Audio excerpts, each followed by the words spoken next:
Good morning, everyone. Welcome to our first FD.io training event in Paris, in Europe.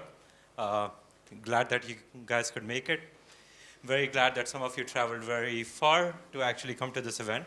As you guys are aware, we did one a few weeks ago, almost 2 months ago, in San Jose. That one's recorded. The videos are uploaded to YouTube. So you're welcome to watch that as well. While you guys are here, we did want to take this opportunity to thank our partners, the Linux Foundation, Polytechnique for sponsoring this event, and definitely to Intel, Ericsson, Red Hat, Sixwind, other folks who have taken the opportunity to show up. I'm not being complete in the list, so please excuse if I missed a few companies. The purpose of you'll see the agenda. Alon will go through that in a bit more detail. The purpose of primarily today is to introduce VPP/FD.io/CSET, show you the performance benefits, show you how it is an OVS replacement, and show you all the things where there's a lot of blank space where we need your help co-developing with us.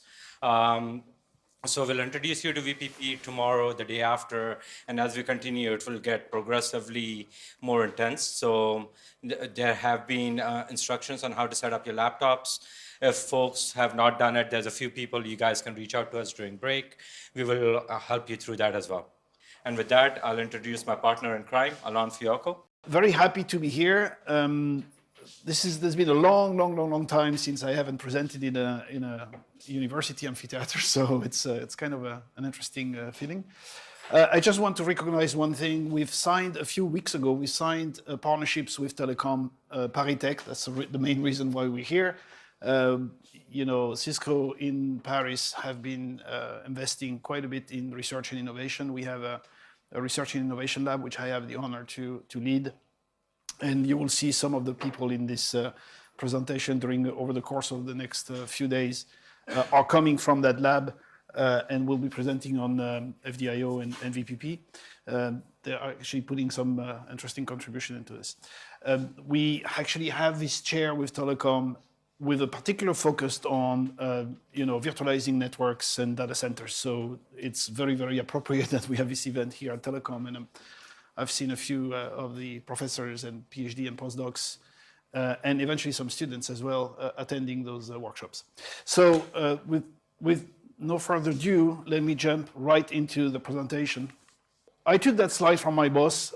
So we're trying to innovate the shit out of the data path. That's the main thing. We really felt that that was one of the things that was kind of slowing down innovation in the data center and virtualization of services in the data center was clearly the lack of a dynamic and feature-rich and high-performance data plane. And so that's what FD.io and VPP is all about, right? So I love that title, so I kept it.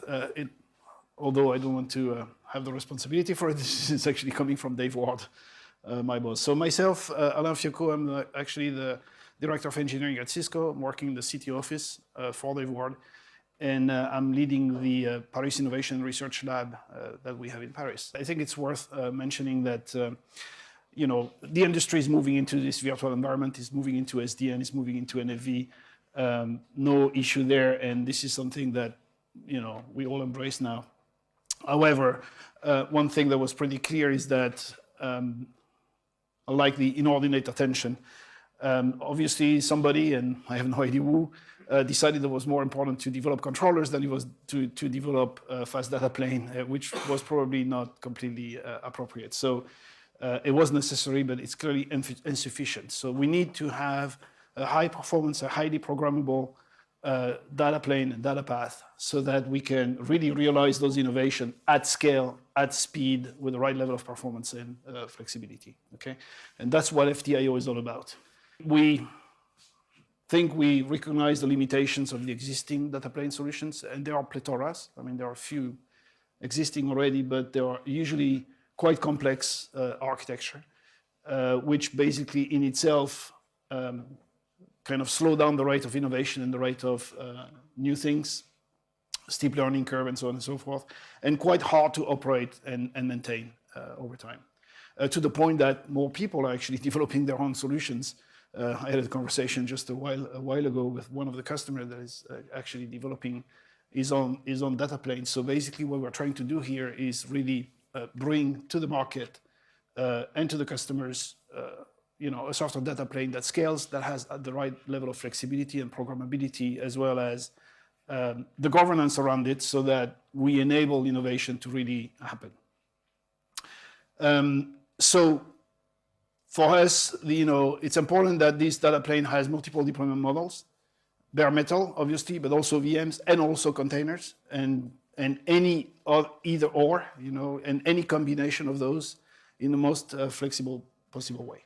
What is really important if you really want to deploy, maintain, and innovate around this data plane is that you have a high degree of debuggability, instrumentations, all the right counters, right, and all the mechanics that you can get, all the statistics and counter that you can dream of, and even the one that you haven't even dreamed of yet, right? And the other thing is predictability and performance is super important. You want to make sure that every time you build a new feature, a new capability, you have the capability to test it, you have the capability to maintain the level of performance, and you build that into the process. So those are the things that we try to address specifically with VPP and with FD.io. So since Dave could not be here today, I felt like I probably he deserved a quote in this presentation. So that's basically what he said when FD.io was launched as a collaborative project under the Linux Foundation. And as I mentioned, the need for developers, deployers, and operators for high-performance, scalable, and resource-efficient I/O packet processing and data plane management across any of the deployment models that you can think of: bare metal, VMs, containers, and any combination thereof, right? So this is a lot more than just fast networking or fast storage, although a lot of people may see it that way. But it's also about improving the pace of innovation and the developer experience, right? So that's something that we've been focusing a lot with the VPP technology that we donated to the project, and that's something that we really want to continue to push into the governance of FD.io. This is the homepage of FD.io and a little extract of what the project is all about. I'm going to repeat myself here, so I'm probably not going to repeat myself and not read that again. But I think the relentless focus on I/O with speed, efficiency, and flexibility is what we really aiming at with FD.io. So we launched that, right? We launched that new charter under the Linux Foundation. It's really a multi-party, multi-project, and the governance has been built in such a way that this will enable projects to be created and live and be reintegrated easily, right? So we want to make sure that every sub-project has the right level of autonomy and can basically spin off and grow. The governance is built in such a way that this is open to new sub-projects, so feel free to propose new sub-projects and join the community and make sure that you make your proposals into the governance. And the basic commodity basically is that we really want to create these platforms for that enable data services at scale, with high level of performance, completely interoperable and multi-vendors. Just to continue on with FD.io as a project, so here are the four main components of it. So you see the sponsors and who has basically already signed off to this project at the platinum, gold, and silver level, but there are a bunch of other people that are participating. So you will hear a lot of the contributions coming from the community already. The project has been launched along 2 months ago, and we already see a lot of people committing features, committing functionalities, and quite a lot of things happening in the pipeline. So I'll give you a quick overview of that in the following slides. The scope is not only the fast processing. So definitely FD.io scope is about I/O, packet processing, and the management agent. And there are projects in each and every of those layers. The I/O relies heavily on DPDK. So We're not in the business of reinventing DPDK at all. We're just in the business of providing, packet processing and the management agent on top of it so that it can be integrated into a variety of, NAV and SDN environments. Good governance equal fast innovation. And the reverse is also true. Bad governance is actually impeding innovation. So let's make sure that we continue to have a governance for the project that enable new projects to be created and come to fruition. And one of the very, very important component of this project as well is what we call the CPL, the Continuous Performance Labs. So every time you develop, you submit a patch, it is being tested automatically, and that loops goes on and on and on. And we want to make sure that every new feature perform in the right way and integrate properly with the rest of the functionalities without impacting performance as much as possible, right? So all of that is fully automated and is really part of the project. And new testing tools, new testing functionality will be welcome in the project as well. So let me now focus on VPP just a little bit. So, well, actually not a little bit, quite a bit. So VPP is really the code that Cisco has donated to the FD.io project. This is something that has been going on for quite a while at Cisco. 2002, in fact, was the very first incarnation of this beast. This has been, rewritten 3 times, correct? This is the 3 complete new incarnation of this, which in a way is a good thing. It means that the software has evolved to keep up. It's about 300,000 lines of codes, give or take. And it's all about fast packet processing. And when we mean packet processing, we mean layer 2, V4, V6, MPLS, and more in the future. But that's basically both layer 2 and layer 3 packet processing functionalities, right? Leverages DPDK for accessing to all of the NIC cards and all the underlying hardware.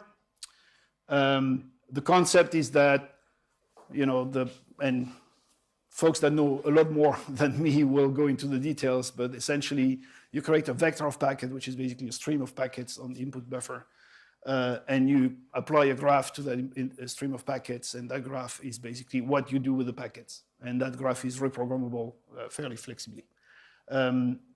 It's user space, and it ships today as part of a number of Cisco products already. So this is proven technology, both in embedded system as well as in software services.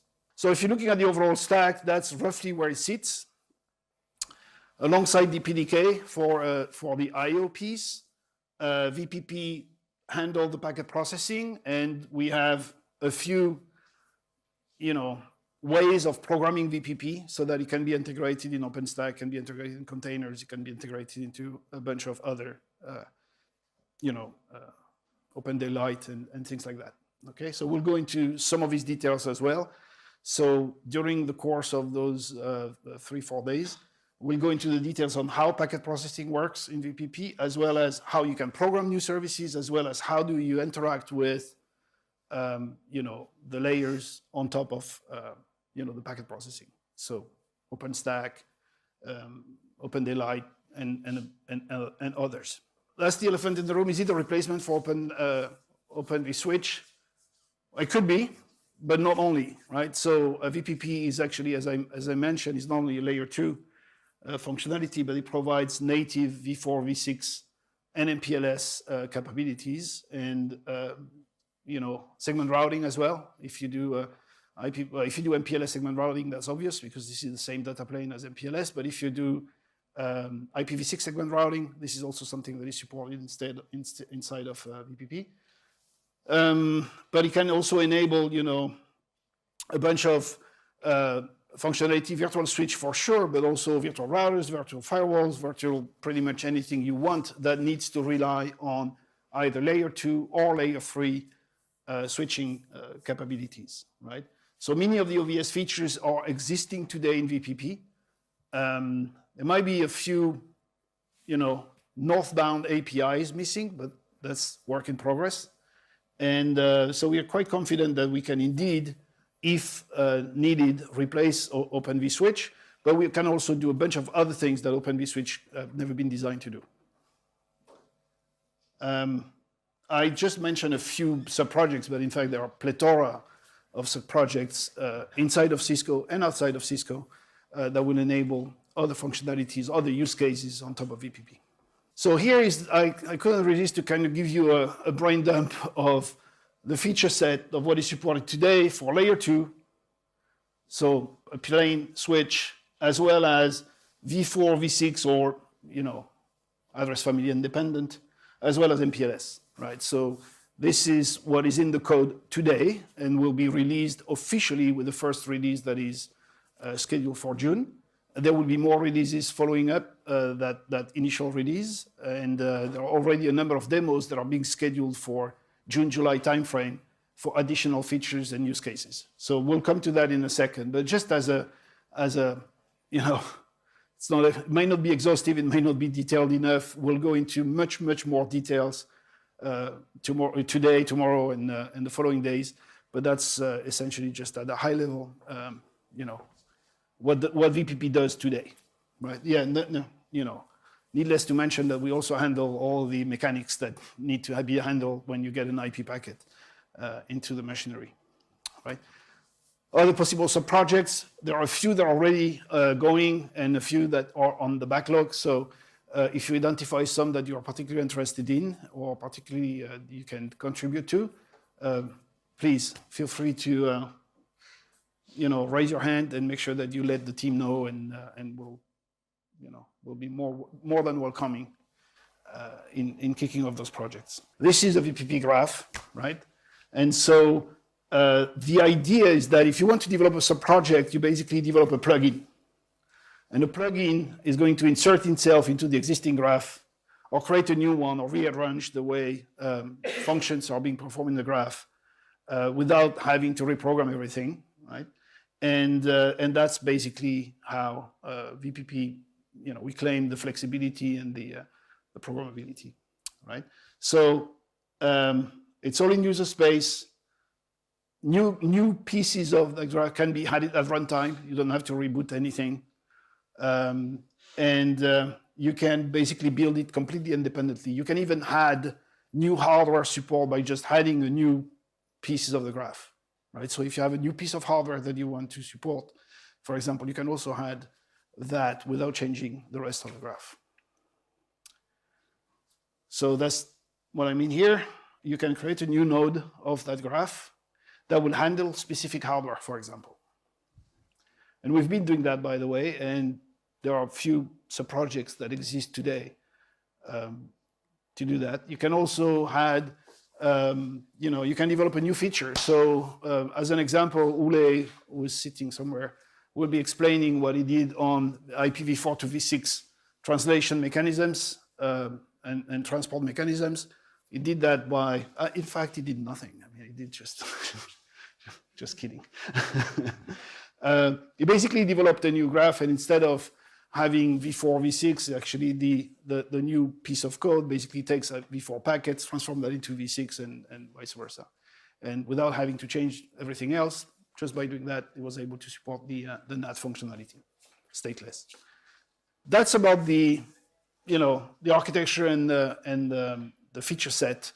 But what is really, really important with VPP, and the thing that we really focused on, and the thing that we really feel very strongly about is fast. It's speed and scale. And what we mean by speed and scale is this: fast is never fast enough. High scale is never high enough, right? So we really wanted to, and of course, delay loss is really, really bad, right? At any speed and at any scale. So basically, the requirements were repeatable line rate performance. And when we mean repeatable, you will see, and Maciek will go in a lot of details on what we do in terms of performance testing and the online performance test that you have available. So very, very, very important. Deterministic behavior, no packet loss, and I mean no packet loss at scale, and we try to no compromise. And I know a few people in the room here that no compromise is our middle name, so we should be on a good. This is one of 3 performance slides that are getting really boring. So here is the comparison of layer 2 switching capability, right? NIC to NIC or VM to VM. This one is NIC to NIC, I think, right? Comparison of VPP versus OVSD PDK. And I'm not trying to get into a street fight with with OVS here. I just want to highlight the fact that with VPP, there is no performance degradation irrespective of the size of the MAC table. So you can grow your MAC table to the roof. The performance stay very consistent. There are no performance impact, no performance degradation, irrespective of the packet size, irrespective of the FIB size, So basically, here you see, in red, that's the VPP performance, very steady and boring, as I mentioned. The one with OVS is a little more, unpredictable, let me put it that way. Okay, that's for layer 2. By the way, that was tested by ANTC, so the test was kind of proven. Again, a few more slides that shows the consistency of performance, right? Irrespective of number of routes. So here this is IPv4, and you can see from 12 routes to 2 million routes, no performance degradation at any packet size, right? So I'll let you, that's true for layer 2. No, sorry. This one is with 12.40 gig. What is the difference between this and this? This is gigabits. These are packets per second. Right. You can see that this is very steady. I picked up another slide with IPv6 because it's always the same thing. IPv4 usually performs great, and IPv6 not so great. Here we like same parity, not feature parity, performance parity, which is a bit more complex to achieve. As you can see, from 12 routes to 2 million routes with IPv6, no performance degradation. I think I removed the IPv4 slide because I'm tired of comparing v4 and v6. Actually, it's exactly the same number. So, you can move to v4 from v4 to v6, no change in the performance. All right. So the thing that is interesting as well is that if you look at these, 4-socket servers, there were a number of cores, but we basically have another 48 cores available to do something else, right? So this performance is on a bare metal server, but we're not using everything. We're using whatever makes sense to fill the pipes, but the rest is available for apps. Enough of performance. I mean, there will be a lot of talks about performance on how we are measuring them. What do we do to make those performance consistent and predictable and stuff like that. Again, this is the release planning. So as it stands today. So this is when we did the launch, this is what was available in VPP. Okay. So this is a little more exhaustive than what you had in the previous slide. As you can see, there are a lot of, address family independent features, a lot of IPv4 features, a lot of IPv6 features, and a lot of layer 2 features. This is the result of a few years of work from the VPP team. So we launched in February. The first formal release is scheduled for June, which is tomorrow. So June is tomorrow actually, but the release is scheduled for the 16th of June, so in 2 weeks from now. With, you see the specific schedule here. The reason why I mentioned Cisco Live is because, you may or may not know, Cisco Live is Cisco big customer event, and there are a bunch of demos that we are targeting delivering at Cisco Live, obviously, so that we can show to the highest number of customers possible. That will happen second week of July, if I'm not mistaken, and there are a bunch of stuff that you will see that will make it into the September release that will be demoed in July at Cisco Live. So this is what will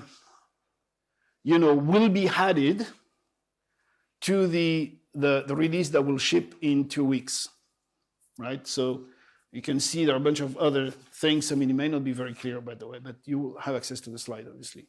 So these are all the features. You can talk about any of those with the team here. You know, we have 6 or 7 members of the core VPP team. They should be able to get, you know, give you details on pretty much everything that is on this list, even if they haven't coded themselves, which is unlikely. These are the demos that we will do in July. For example, you know, container data plane. This is one of the main reasons why we release VPP, because we believe that in the container world, the performance and the scalability that we claim we get is really, really important. You know, it may be less important in the VM world, but in the container world, this is even you know, more of a very high priority requirement. So we really want to get there, and we'll do demos in July. Jérôme will talk about some of the OpenStack integration work that we've been doing lately. So that will also be demoed at Cisco Live. It's almost working, so I'm not sure if he's going to be able to give you a preview of that, but we're getting there. Fast data stack, OpenNFV. I mean, there are a bunch of other things. I mean, you can read that, obviously. Honeycomb for Open Daylight integration, and so on and so forth. SRv6, and a bunch of other, you know, more packaging and you know, debuggability features. This is the target, is to release it by September. It's a target, so we don't know yet exactly what will be in that release and by when, but the target is middle of September. And you find pretty much the same thing that you had in the July demo, obviously. And this is what we have in the backlog. So volunteers, you know, starting next week, I hope we're going to have a lot of people working with us on addressing those and probably building even a bigger backlog with your own requirements. That's the goal. That would be a measure of the success of this event, by the way, if we have a growing backlog and a growing list of people contributing. With that said, you know, I'm not here to talk about the details. Other people's will. So this is the agenda for today, for the following few days. So our friends from Ericsson will give a perspective on FD.io. By the way, our friends from 6Win will also give a perspective on FD.io this afternoon. Eric. In the meantime, we have a bunch of folks that have been involved in VPP project right from the beginning. For some of them, more recently for others, we'll give you details on, you know, VPP capability, performance, the architecture, the testing, the governance of the FD.io community, and you know, and other things like management agents and so on and so forth. And starting tomorrow, you're going to get your hand dirty and feet wet, you know, by starting to, you know, install VPP, start doing work, start programming, this kind of stuff. And it goes on Thursday and Friday morning. By the end of the week, you should be pretty well-versed into VPP and FD.io overall and ready to contribute. Maybe you will contribute already, you know, before the end of this week. How do you feel about it?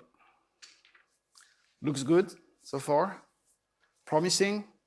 Okay, let's get to work then.